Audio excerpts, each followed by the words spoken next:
வணக்கம் and welcome to meals and memories. இன்றைக்கி நம்ம மீல்ஸ் அண்ட் மெமரிஸில் ரொம்ப டேஸ்டான பருப்பு உருண்டை குழம்பு தான் எப்படி பண்ணுறதுன்னு பார்க்க போகிறோம்.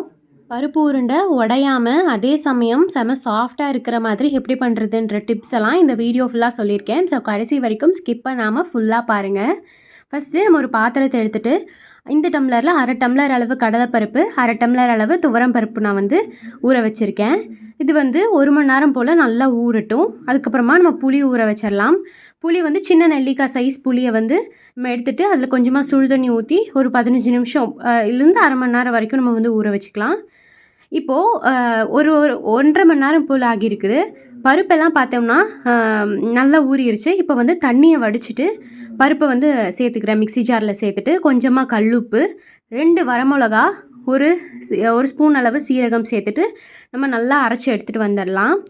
நீங்கள் வரமிளகா அதை கூட நீங்கள் பருப்பு ஊற வைக்கும் போதே கொஞ்சம் தண்ணியில் போட்டு வச்சிட்டிங்க அப்படின்னா அரையும் போது நல்லா ஈஸியாக இருக்கும். நல்லா நெவுன்னு அரைஞ்சி வரும். இந்த மாதிரி அரைச்சதுக்கப்புறமா நம்ம ஒரு வடைச்சட்டிக்கு மாற்றிக்கலாம். ஒரு அகலமான பாத்திரத்தில் மாற்றிக்கோங்க. மாற்றிக்கிட்டு நான் 4 பெரிய வெங்காயத்தை இந்த மாதிரி பொடியாக கட் பண்ணி வச்சுருக்கேன். அதை நம்ம சேர்த்துக்கலாம். சேர்த்துட்டு கூடவே ஒரு கைப்பிடி அளவு கொத்தமல்லி தழை சேர்த்துருக்கேன். அடுத்ததாக 1 டேபிள் ஸ்பூன் அளவு அரிசி மாவு சேர்த்துருக்கேன். இந்த இடத்துல நம்ம அரிசி மாவு சேர்க்குறது ரொம்ப முக்கியம். ஏன்னா அப்போ தான் அந்த மாவில் இருக்கிற ஈரப்பதத்தை ஃபுல்லாக இது உறிஞ்சிரும். ஸோ அதனால் உருண்டைகள் நம்ம குழம்புல சேர்க்கும்போது உடையாமல் அப்படியே ரவுண்டாகவே இருக்கும். அதுக்காக தான் நம்ம 1 ஸ்பூன் அளவு அரிசி மாவு சேர்க்குறோம். 1 ஸ்பூன் அளவு சேர்த்தா போதுமானது. அதிகமாக சேர்த்துறோன்னா ரொம்ப கட்டியாக ஹார்டாக இருக்கும். ஸோ அதனால் 1 ஸ்பூன் சேர்த்துட்டு நல்லா நம்ம பிசைஞ்சு எடுத்துக்கலாம். உப்பு நம்ம பருப்பு அரைக்கும் போதே சேர்த்துட்டோம் இல்லையா? ஸோ அது கரெக்டாக இருக்கும். அடுத்ததான் நம்ம இது எல்லாத்தையும் ஒரு இட்லி பாத்திரத்துக்கு மாற்றிட்டு ஒரு 12 நிமிஷம் 12லேருந்து 15 நிமிஷம் வரைக்கும் நம்ம நல்லா வேக வச்சு எடுத்துக்கலாம்.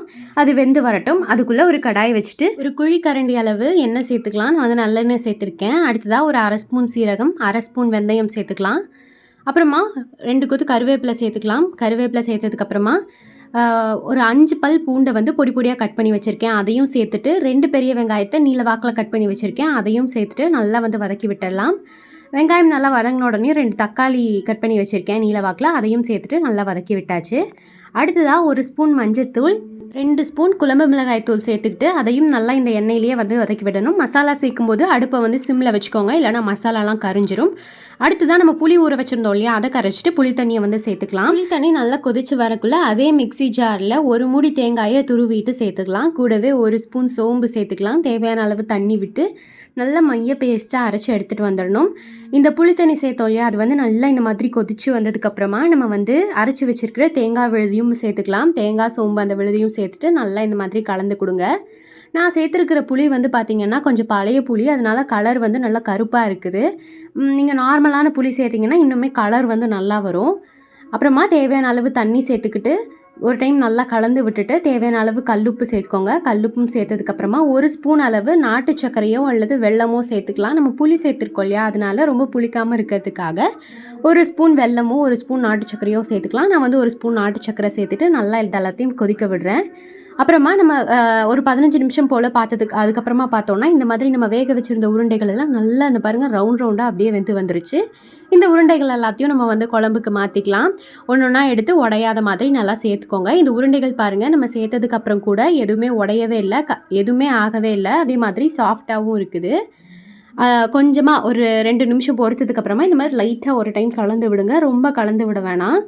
அவ்வளோதான், செம டேஸ்டான பருப்பு உருண்டை குழம்பு ரெடி ஆகிடுச்சு. நீங்கள் தண்ணி உங்களுக்கு எவ்வளோ தேவையோ அதுக்கு தகுந்த மாதிரி பார்த்துட்டு சேர்த்துக்கோங்க. சாதத்துக்கு, இட்லிக்கு, தோசைக்கு எல்லாத்துக்குமே அட்டகாசமாக இருக்கும். கண்டிப்பாக இந்த மெத்தடில் இதே அளவுகளோட செஞ்சு பார்த்துட்டு எப்படி வந்துச்சுன்றதை கமெண்ட்ஸில் சொல்லுங்கள். இந்த ரெசிபி உங்களுக்கு பிடிச்சிருக்குன்னு நான் நம்புகிறேன். பிடிச்சிருந்துச்சுல்ல? அப்போ இந்த வீடியோ ஒரு லைக் பண்ணிவிட்டு நம்ம சேனல் மீல்ஸ் அண்ட் மெமரிஸ் சப்ஸ்கிரைபும் பண்ணி வச்சுக்கோங்க. நம்ம சேனலில் இருக்க மற்ற ரெசிபீஸும் செக் பண்ணி பாருங்கள். பாய்ங்க.